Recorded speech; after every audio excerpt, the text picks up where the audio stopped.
All right, Shalom. First and foremost, I want to give all praise, honor, and glory unto our Heavenly Father. His name is Yahweh, Bahashem, Yahweh Shai, Bahashem, Rahakwadash.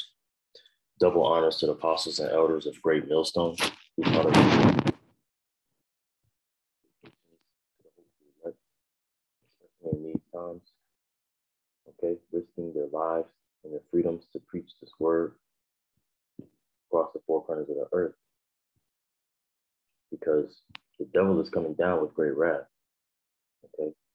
The accuser of our brethren, Esau, Edom, who the Bible denounces as the spiritual or the physical counterpart of the spiritual demon Satan, okay? It's a so-called Caucasian race, okay? Esau, Edom, that's their identity in the Bible, all right? Now, we're going to go into, some of the history of America, some of the heinous acts that the Edomites have done to our people, okay? And how they depict us when really us coming back into our heritage, understanding that we are the people of the Bible, the Negro, Latino, and Native American, okay, we have been lied to. Now that we're coming back into our true understanding, into our heritage, our culture, coming back unto our power, this devil, Esau, Edom, is accusing us, okay? And he's going to come down with great wrath. At the last portions of his kingdom, he's getting sloppy. He's setting up certain individuals to, accuse us. All right, let's get Slocky again. Just trying to figure out. Okay. There we go.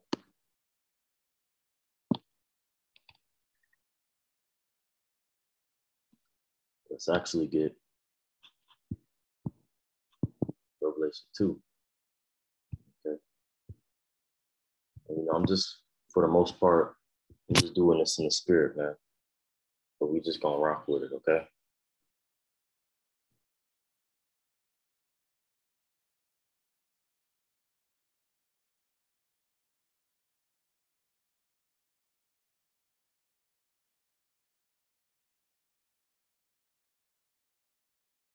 Sweet. Hold on. Bear with me, brothers.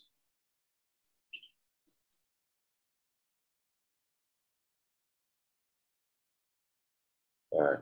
It's Revelation 2 and 10. Well, let's get 2 and 9. I know thy works and tribulation and poverty. Okay. The Lord knows our works of good faith, the tribulation, the constant people in disbelief, the disrespect. Okay. The even from our own people, the disbelief and disrespect, the hell that this world puts on us, and it's going to get even worse. Okay, but the Lord knows our works and our tribulation, because our curses, that the Lord has put on us, they're ultimately the indicator of who we are, and they ultimately will come to be our blessing. Okay, they're the witness. All right. This is Revelation 2 and 9. I know thy works and tribulation and poverty, but thou art rich. Okay, because we're really rich. We have, first off, the kingdom. The kingdom, it starts within our mind. We have the kingdom of heaven. Us with this knowledge, we're preaching the kingdom of heaven. We have the light in this world of darkness, okay? And what can you do with the light? You can shine, you can see, all right? You can profit, you can advance, Okay? That's the power. Those who hold the light, because we're really rich. And it says, I know the blasphemy of them which say they are Jews and are not, but are the synagogue of Satan. Okay? He knows the blasphemy, right? Because that's a lie. Let's get this word blasphemy.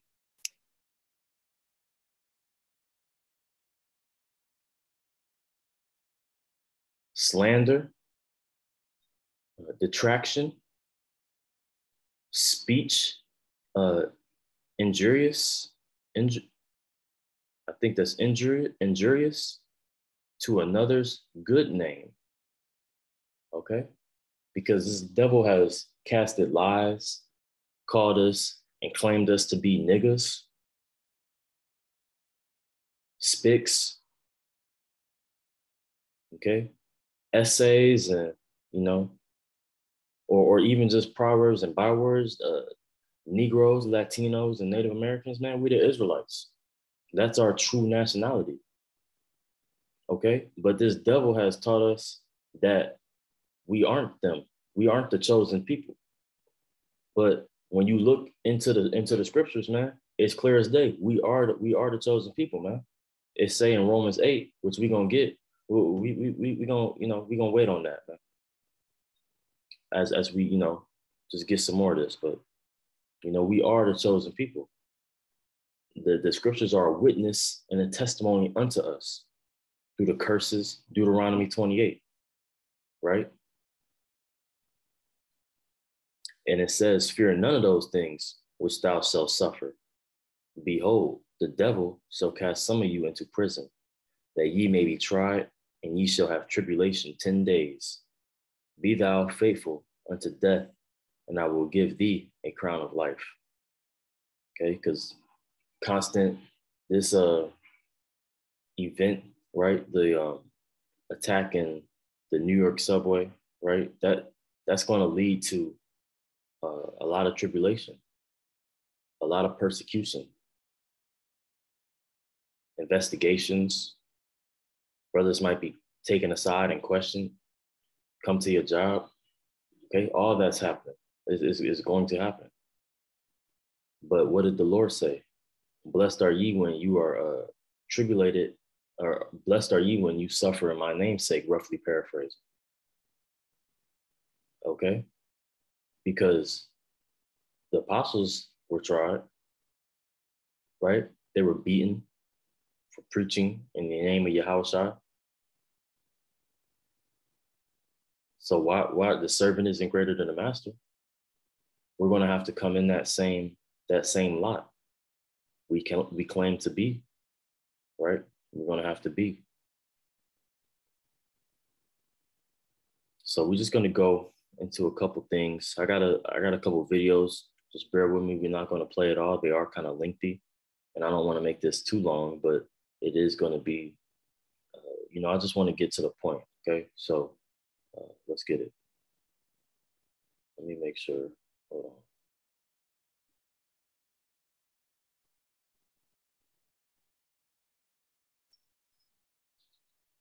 Okay. There's a bronze statue of a doctor named James Marion Sims, whose brilliant achievement carried the fame of American surgery throughout the entire world. He's the guy who created the vaginal speculum, an instrument gynecologists use for examination. He pioneered the surgical repair for fistula, a complication from childbirth, and became known as the father of modern gynecology. But that brilliant achievement was the result of a series of excruciating experimental surgeries that he conducted on enslaved women.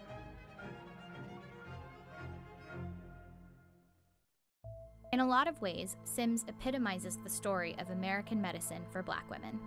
It's a system that's failing them to this day. From infant mortality to life expectancy, the racial disparities in healthcare are staggering.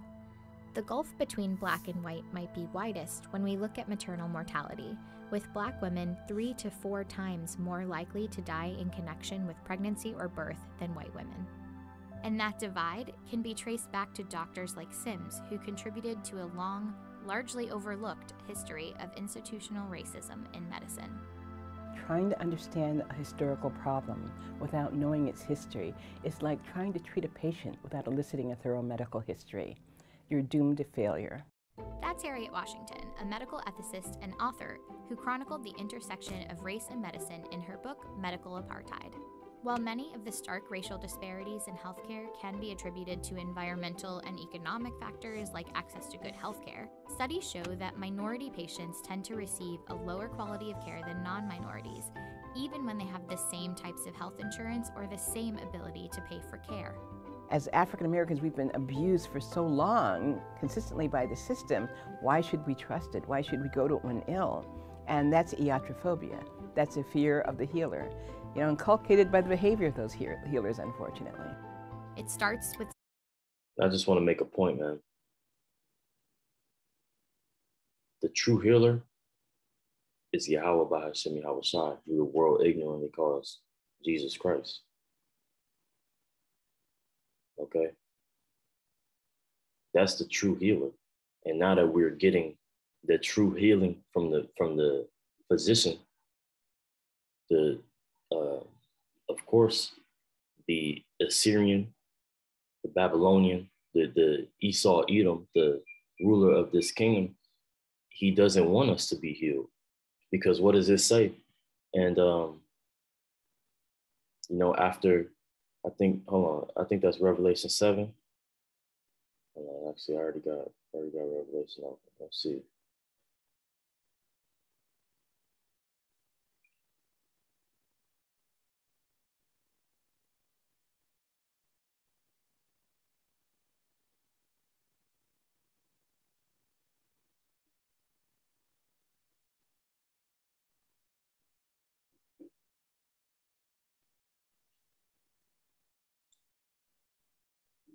No, that's not what I'm exactly looking for. But the same point is in Ezekiel 37. Okay. And it say, look, okay. Then he said, prophesy unto me, prophesy unto the wind, because that's what we do. We prophesy unto the Lord, unto our people, unto the wind. Okay. Because our people, they walk by, they don't listen, but we also prophesy to the other nations. Okay. It say, son, then he said unto me, prophesy unto the wind, prophesy, son of man, and say unto the wind, thus saith the Lord Yahweh, come from the four winds, O breath, and breathe upon these slain, that they may live. That breath being the wisdom, the true wisdom, knowledge, and understanding of the scriptures. All right. And what does it do? It breathed upon the slain, because we were dead in a lower state. Okay. Pushing death culture, being niggas, being in the world, right? Being black. Black just produces death.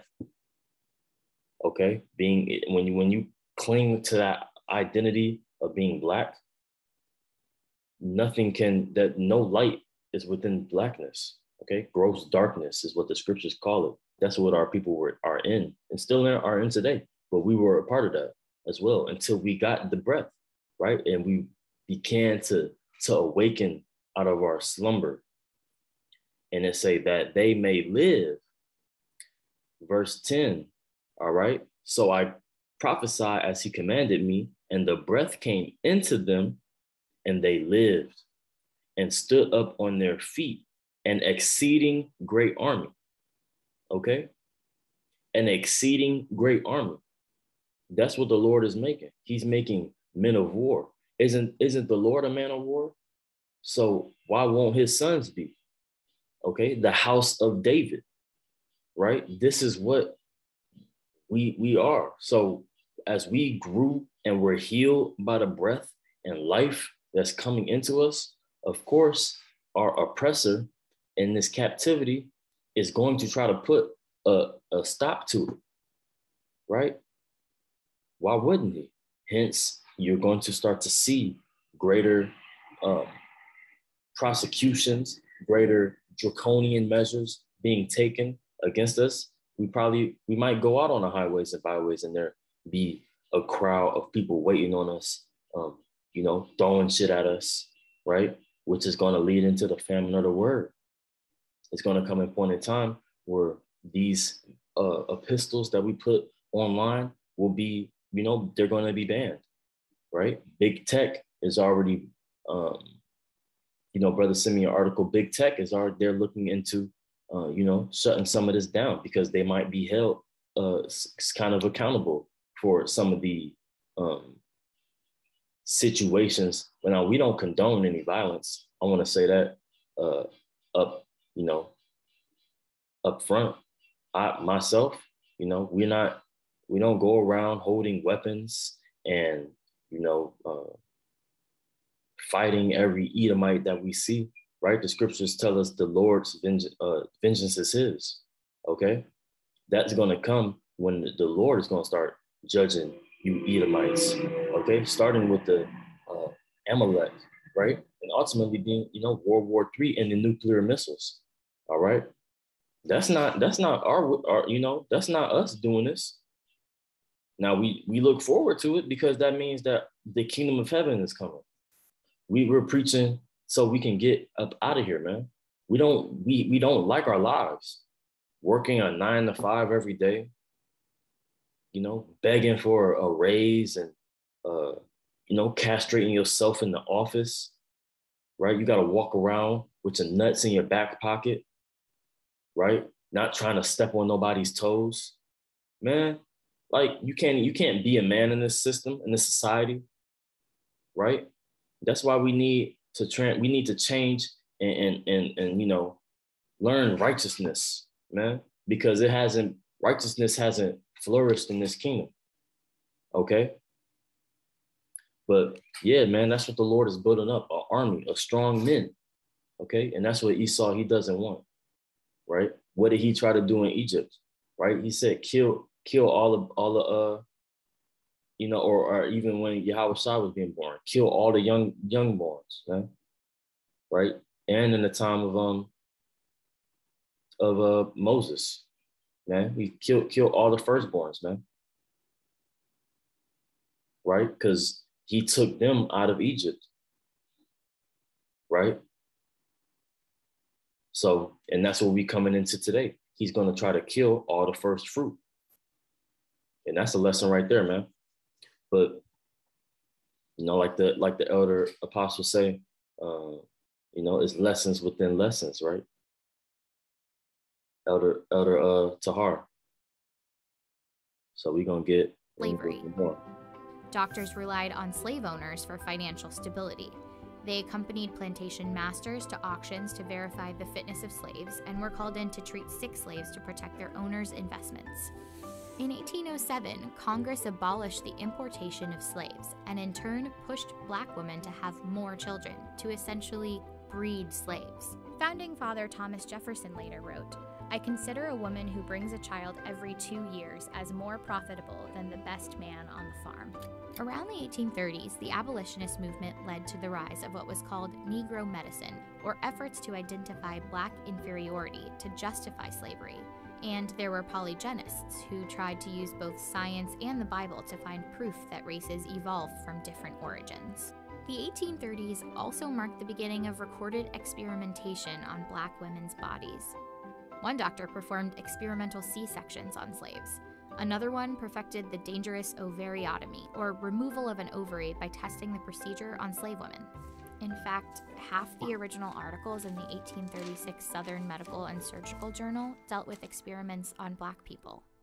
And then, of course... yeah, that's pretty much, y'all get the point, man. And this is what they release, man. This is public information, right? It's not telling, all the little, because these people are really wicked, man. These people, like, that actually, I'm not talking about your low level, white person that you're able to go to the same establishments as, okay? Even these white people that are ahead of you in your daily life, You know, they make, you know, 80,000 a year or 100,000, 200,000 a year. We're not talking about those Edomites, man. We're speaking about the head Edomites, man. These, not even talking about the presidents, the, you know, the people in Congress, the people that's over them, the people that pick them, that got real power, man. Those, when they got that kind of money, the amount of projects that you can fund and the amount of power that you have to control people's minds and, you know, make nations go to war, that's a lot of power to be wicked, especially when you don't have a standard of, you know, of ideals that you know, tend to, you know, that you rule by. It leads for, you know, a lot of wickedness to go down, man.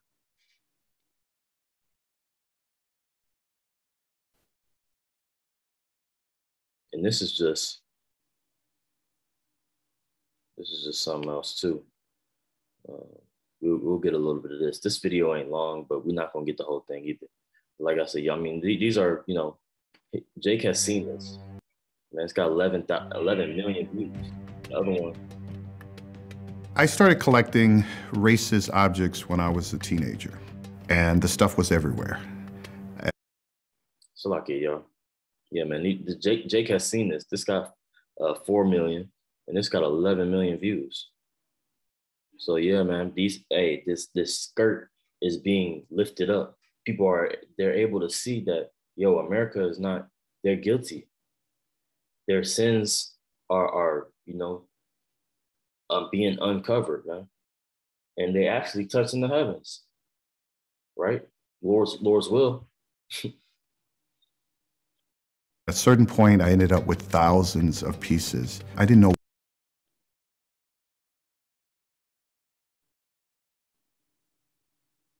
I don't know why it's not playing, yo. It's tripping. Let me see.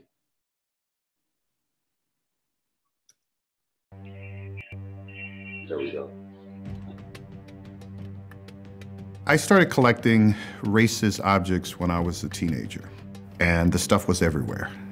At a certain point, I ended up with thousands of pieces. I didn't know what I would do with it. I just thought a lot about what it meant to be a person of color living during Jim Crow. Had no intention of creating a museum, but the collection kept growing. So in the 1990s, I gave my collection to the university. It took 15 years, but in 2012, we opened this museum. I have lots of respect for museums that celebrate African-American history, that celebrate African-American accomplishment, but that's not what this facility was. I wanted to create an actual racism facility, to have people focused on this specific topic in terms of our history. So if you just have a society with millions of just postcards like this, does that reinforce certain ideas about black people and white people?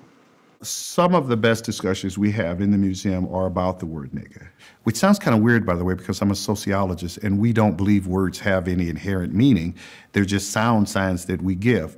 But we do believe that people, once the meanings are given, that they are shared. I mean, no piece is inherently racist. It's a racist society which will create racist objects and will racialize other objects. That's why the watermelon has a racial. There's nothing inherent about a watermelon that makes it racist, but you know darn well that it's been racialized. Someone looking at Aunt Jemima objects or other mammy images, they don't think of that as offensive. They think of good times spent with their families. It's very nostalgic. Someone else looking at those same pieces, they see the vestiges of slavery and segregation. So often we're not deciding that something is racist, but what we are doing are collecting pieces that help us talk about racism. We have lots of friends of the museum, and we receive hundreds of pieces a year. The first director of the museum said to me one day, hey, there's a couple guys I want you to meet. Here we go. Here's some Jim Crow related materials. These are the dowels. And some of them are older, some are newer. These are like 1950s, This is male cute. and female. Yeah, those are really interesting. They are. Our group of friends were all collecting this because we realized what it said about our society and what it said about where we were in the past and where maybe we still were. When we met David Pilgrim and the whole Jim Crow Museum and all of that, it was like, finally, there's a place where we can put this. A sense of relief that we could let go of these objects so other people could learn from it. Oh yeah, you could make money off what you show your fucking friends, man. These people, you know, these niggas, man, biggest fucking actors. They don't give a fuck. They don't give a damn about your plight as Black people, man. It's the opportunist.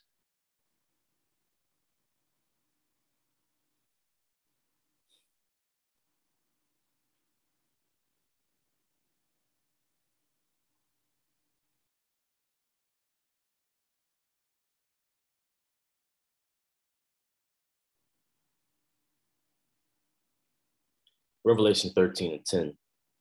He that leadeth into captivity shall go into captivity. He that killeth with the sword must be killed with the sword.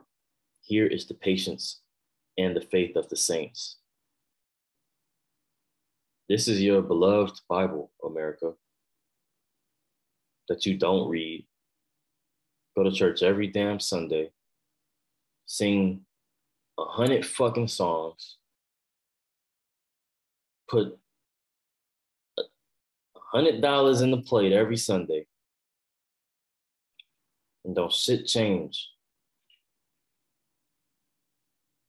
Now that the men of the Lord are standing up on their feet, preaching the true gospel of the kingdom of heaven, there's a problem. After all these things that these people have done to our people, it's time. It's time. Okay? It say we're not gonna lean on the rod of the Assyrian that smoked us no more. We're gonna be free from this bondage, man. And that's gonna take us a miraculous leap of faith, you know, because, man, the amount of wrath and fury that this devil is going to come down with is almost unimaginable, okay? And we can see it on the horizon, okay? So it will behoove you to move with such urgency, okay? I'm just gonna get a little bit of some articles, okay, and get a couple scriptures, okay.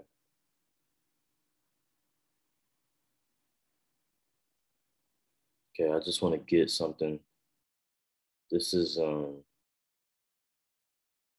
article. It reads, there are titles: U.S. history riddled with massacres, genocide. History records U.S. genocide against Native Americans, Africans, massacres in Southeast Asia, Middle East. Okay, because this dude has been given reign to, you know, go about the whole earth. Okay, after the, you know, Greeks came into power, Alexander, Macedonian. Okay, as it tells you in the first Maccabees, man, this devil has been able to, you know, roam the earth, and wickedness has just increased.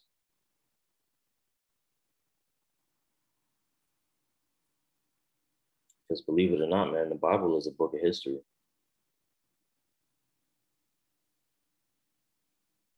This is first Maccabees 1:1. And it happened after that. Alexander, son of Philip, the Macedonian, who came out of the land of Chittim, had smitten Darius, king of Persia, of the Persians and Medes, that he reigned in his stead, the first over Greece, and made many wars, and won many strongholds, and slew the kings of the earth. and went through to the ends of the earth and took spoils of many nations, insomuch that the earth was quiet before him, whereupon he was exalted and his heart was lifted up. Okay, so, he went and took spoils of many nations, right? They actually, believed that the world would end if they stopped being at war, right? And that's what America has done, man. Every year that they've been in power, man, they've been in war, constantly taking. They say his belly is he has a desire, and he's never satisfied, to say to say that plainly. Okay, he's never satisfied. He's never just chilling. He's always up to something, right?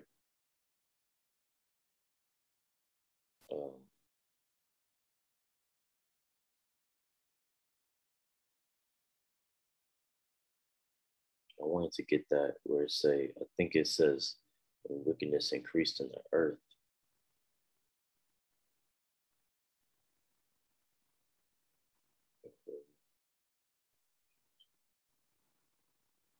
Okay, yeah, it's verse 9. So yeah, we'll put start at 9, actually. So this is speaking of Alexander, right? And after his death, they all put crowns upon themselves, right? Him and his generals, right? So did their sons after them many years, and evils were multiplied in the earth, right? So evils have begun to grow more and more in the earth, man.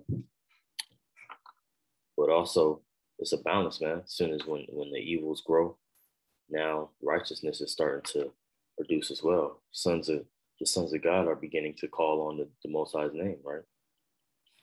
Just like in the days of Cain and Abel.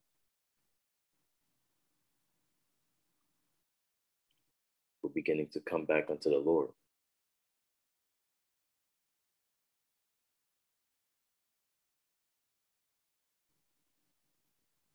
This is,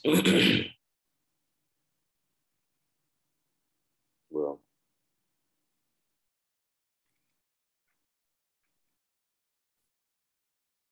I know I'm kind of all over the place, man.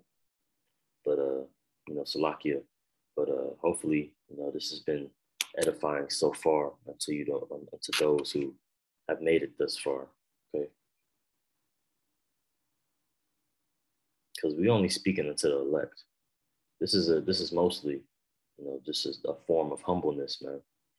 To unto the Most High, man, a sacrifice unto the Most High.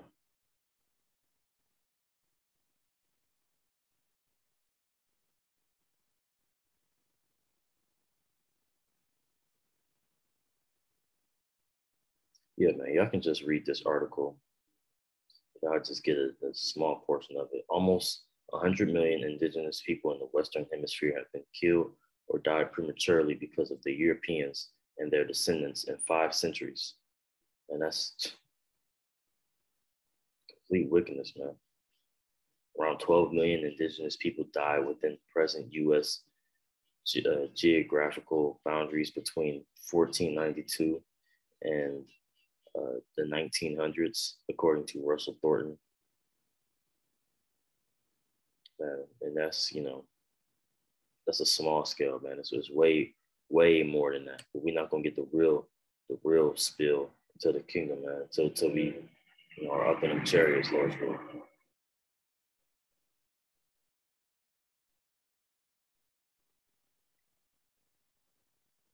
And this is the Mississippi discectomy.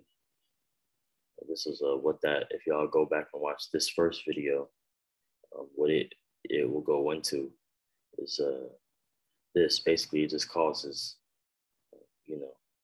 we'll read it. It's a eugenic sterilization, which use the event, Slovakia. Many physicians who supported the eugenic sterilization would use the event of childbirth or non-gynecological surgeries like appendicectomies to perform tubal ligation. These operations have become so common in Mississippi that they were nicknamed Mississippi appendicectomies. So this is forced sterilization, just a fancy way of saying, nigga, don't reproduce. Y'all just bringing in demons, okay? Don't reproduce, which a lot of that is true, but there was a point in time, you know, right after slavery, where you actually had the family structure still intact, where, you know, you could actually produce something out of it. Working class citizens, right? Functional beings, okay, men. But, you know, Esau, Edom can't have that flourish in his kingdom. So, of course, you had later things like the taking back of the promise of reparations, which we don't want your fucking reparations, man. We're about to inherit the earth. We don't need, it's too late to make amends now. We got all these talks of reparations coming back, man. Fuck that, man. We want the kingdom. You've been in power too long. It's time for you to sit your ass down, man. It's time for the Edomites to be in subjection. It's time for the Israelites to rule. The prince of the heavens, man. It's time to us to usher in the kingdom of heaven, all right? And you're looking at, you know, the rulers. When you walk past your Edomite, I mean your daily Israelite, whether it be, you know, a homeless man or a so-called Black man, a Native American man, a Latino man, you're looking at your future slave owners, man. Okay? That's who you're looking at in the kingdom of heaven, under the rule of who you will call Jesus Christ. That's who you're looking at, man. Believe it or not. That's in your Bible. Believe it or not.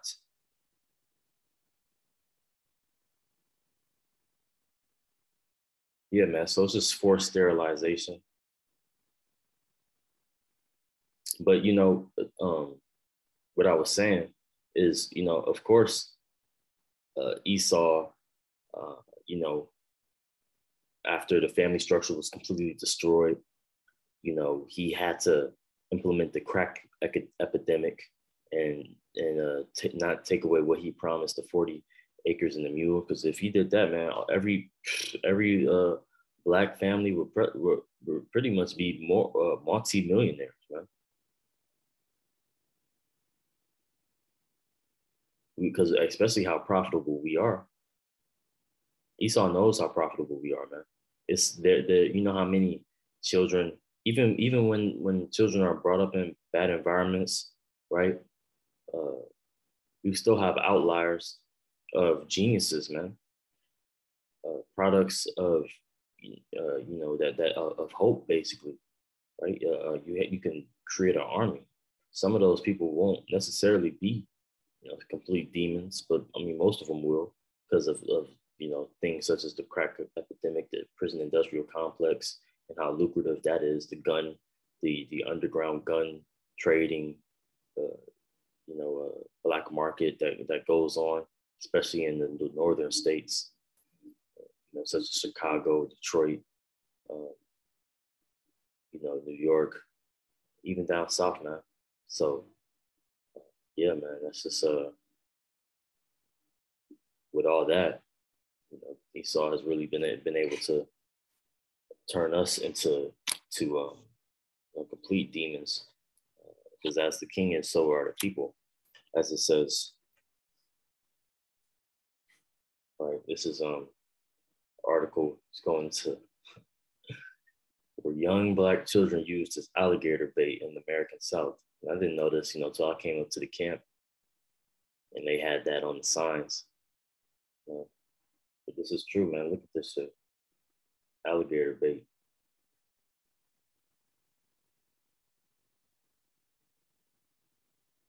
The internet is a wonderful tool for learning. It most definitely is. But sometimes the most important lesson, it teaches us that we can't take the information we find there for granted. Man, exactly, especially in these times. Don't take these things for granted, man.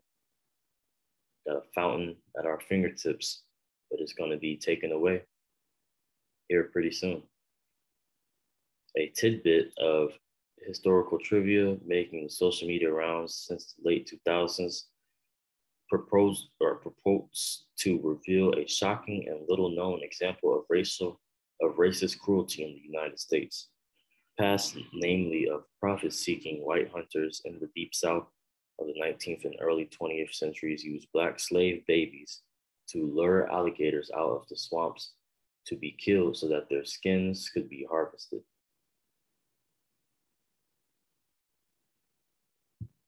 And this is one of the signs. It says alligator hunting was very profitable in the 1800s to 1900s. The skins were used. And look, man, this is like over, a little more than 100 years ago. This is very recent, man. This is like, someone's like an old Edomite that their great grandfather, they were doing this, right? Is very realistic. Even their grandfathers, man, because it spilled over into the 1900s. They were doing these things, man. Some of these buildings that you walk past, they got hundreds of Israelite bodies buried in the ground. Some of the roads we drive on, our grandfathers and ancestors, man, are under those roads. Okay. The couches, some of the couches that you sit on, man, Israelite skin. It's the amount of things that they did to our people is really cruel. Amount of things, man, and that's not such a terrible thing to ask for, is to have recompense done, the things that you did to us done unto you. How was that like crazy? Like that's just, right? That's equality, right? But you people are all talk, man. You're full of shit.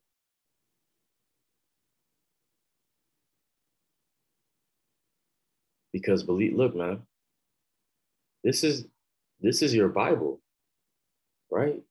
That you picked up.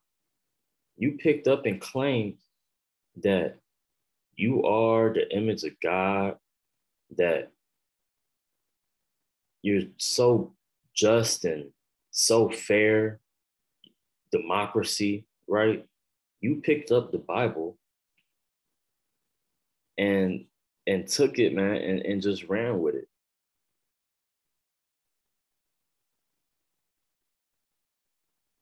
What was I was about to get, yeah.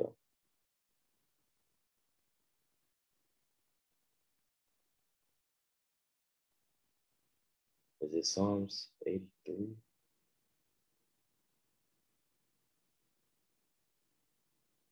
Oh no, this is one I wanted this, but I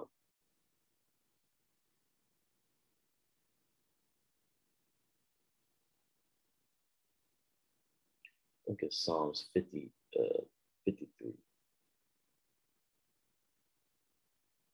Children shall be dashed into the stones, man.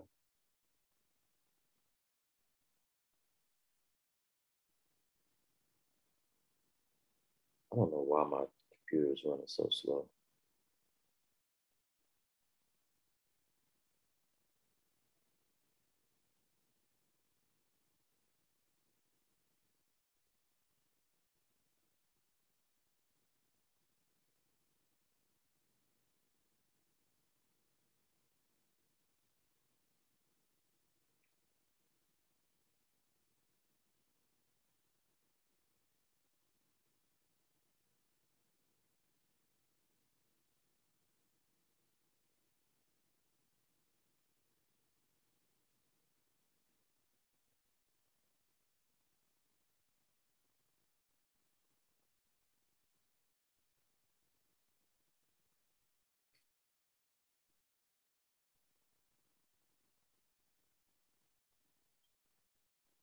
like, y'all, it's been a while since I pulled this precept.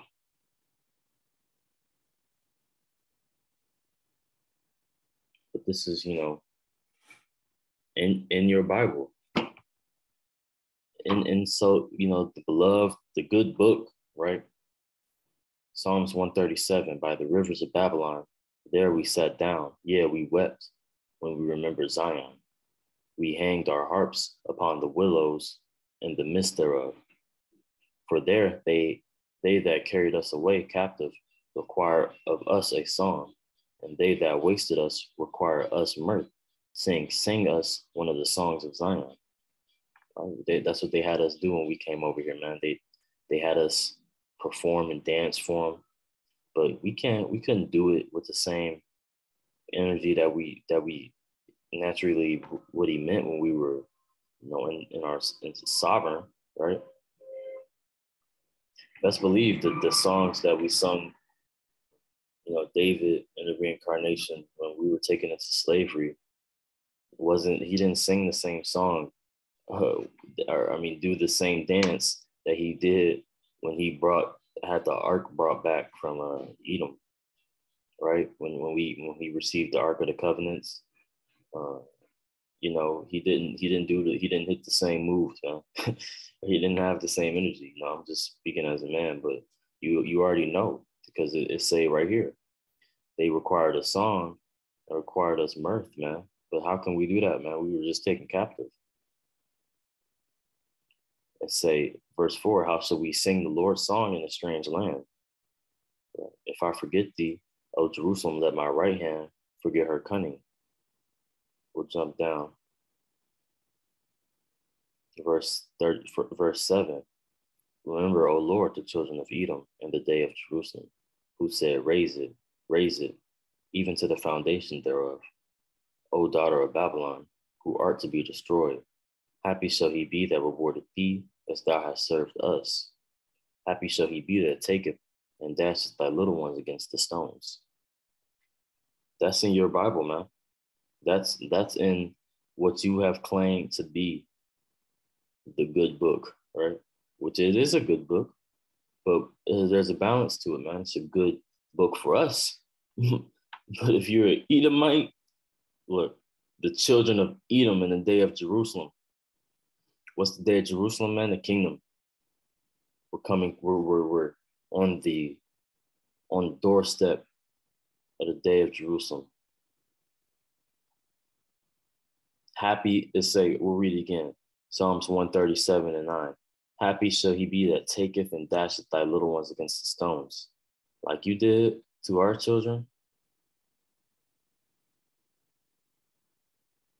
Like you did to our children. Made shoes, belts, bags out of these alligators, man. And you get pressed to earth too, right? But anyway, because they did that with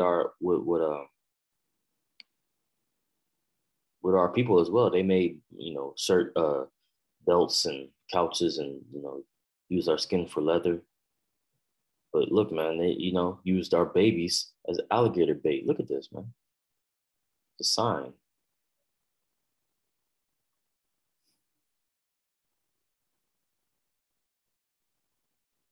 You could only imagine the kind of screams, right?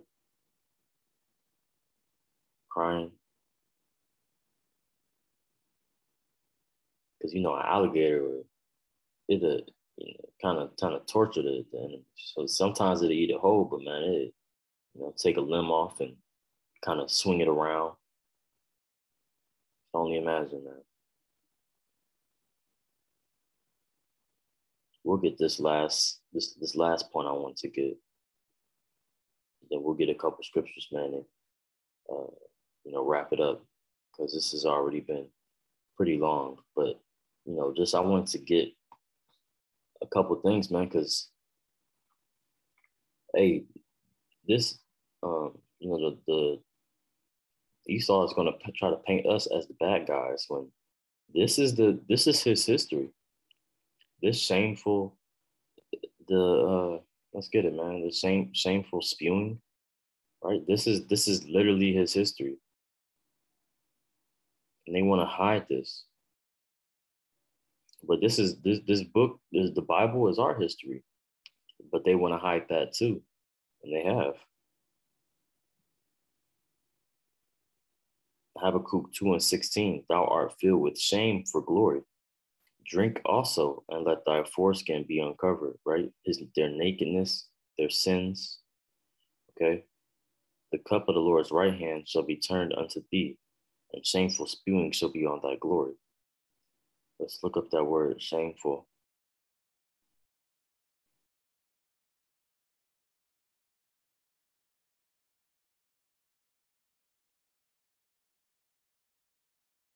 Koyala,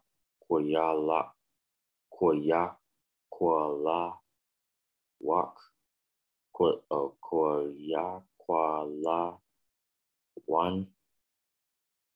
koyaqualayam. I think I'm pronouncing that right. It says disgrace, shame. Oh, thanks. I didn't know shame meant shame. Disgrace, dishonor, ignominy,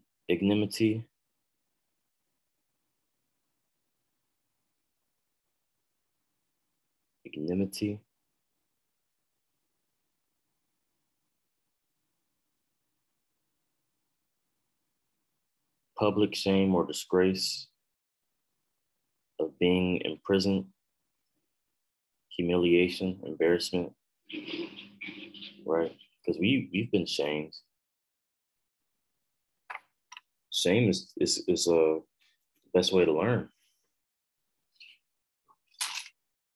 or it's a good way to learn. So,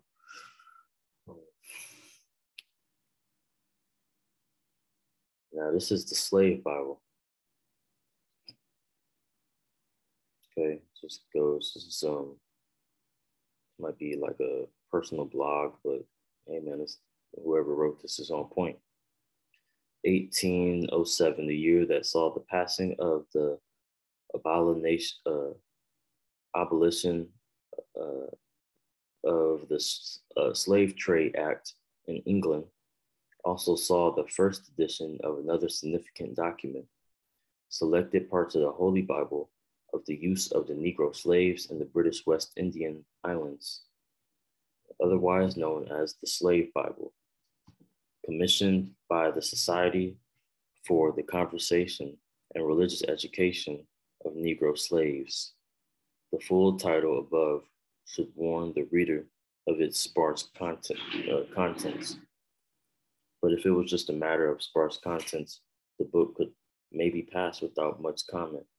However, it is the matter of what was selected to remain in the Slave Bible and what was selected to go that reveals such a devilish motive. A devilish motive.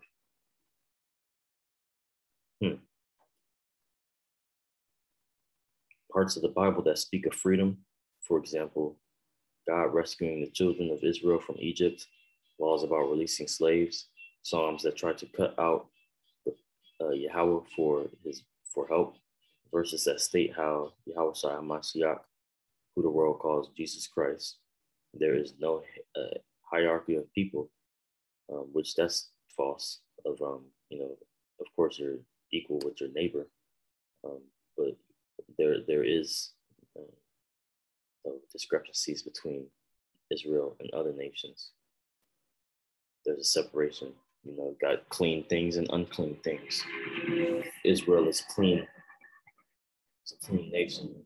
It's supposed to be separate, holy. That's what holy means. It's separate. Okay. Are noticeably missing from the Slave Bible. Instead, there's a focus on obedience and obeying the law. The book of Revelation is missing. The Slave Bible does not even end with hope of a new heaven and new earth, right? Just constant. And if this dude had it the way he, could, he would have this. This is his heaven, right? This is his paradise. you know, every, you know, just cars, gas, pollution, fast food, cigarettes, 40 ounces, and, you know, OnlyFans content, man, and the metaverse. This is his idea of heaven, right? He wants this to go on. He don't want no new heavens, new earth, because what has to fall? Everything that he's lifted up. These are just some of the numbers that, you know, he took away, right? Exodus, 5%, right? Leviticus, Numbers, you know, and none of the laws. Deuteronomy, a little bit, 23.5, right? 2 Samuel, none of the history of us getting out of captivity with Joshua and Judges, right? Not even the kings falling.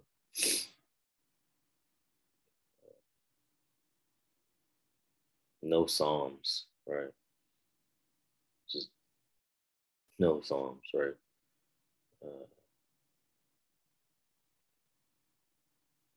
None of the prophets, for the most part.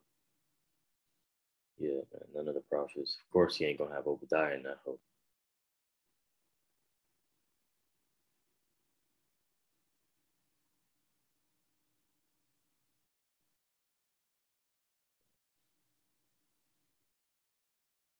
Yeah, man.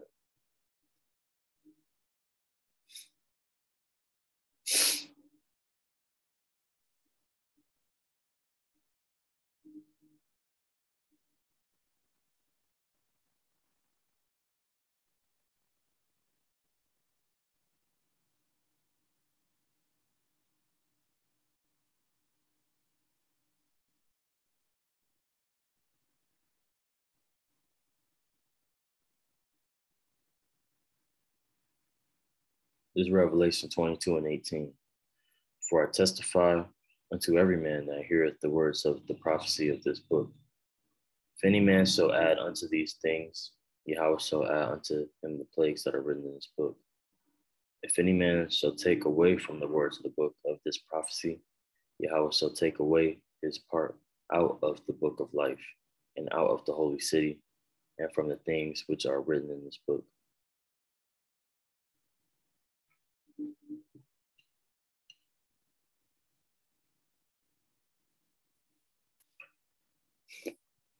Esau, man, should have never touched this.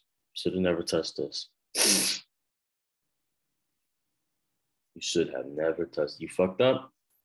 You fucked up, man. What do we say? It say in the day of our, I'm roughly paraphrasing. You should have never looked upon us in the day of our fall. Should have never did that. You should have turned around, man. But you just couldn't help it. You just couldn't help it.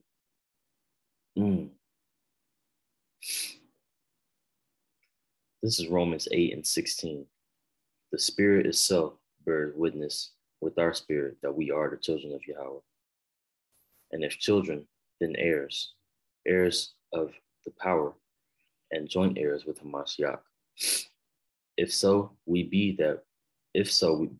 that we suffer with him, that we may be also glorified with together. For I reckon that the sufferings of this present time are not worthy to be compared with the glory which shall be revealed in us. Okay, so, man, that's pretty much the point. I had a couple other scriptures on deck, but I think that this is a good one to end it on. All right. So, Lord's willing, that was edifying. The devil is coming down with great wrath. Hope that you brothers, I pray for you brothers who are, that listen, and that are doing the work. Okay. Just pray that, we're found worthy, because these things that we do, man, I know we're still in this flesh. And, we get weak sometimes and we fall, but, it's important for us to keep fighting because, faith is going to have to be, high in these times, especially, man. So, y'all brothers, just keep praying, keep fasting, keep doing the work. Because there's gonna in this time, man, we're gonna see a lot of people switch up, a lot of people, family coming out the woodworks, demons coming out the woodworks. All right, we're gonna be tested, man. So remain humble, stay prayed up, and stay in these scriptures, man. Stay with wisdom. All right. So I want to give all praise, honor, and glory unto the Heavenly Father. His name is Yahweh, Bahashem Yahushai, Bahashem HaKodash. Double honors to the apostles and elders of Great Millstone who taught us this truth. Peace and salutations to the hopeful elect. Shalom.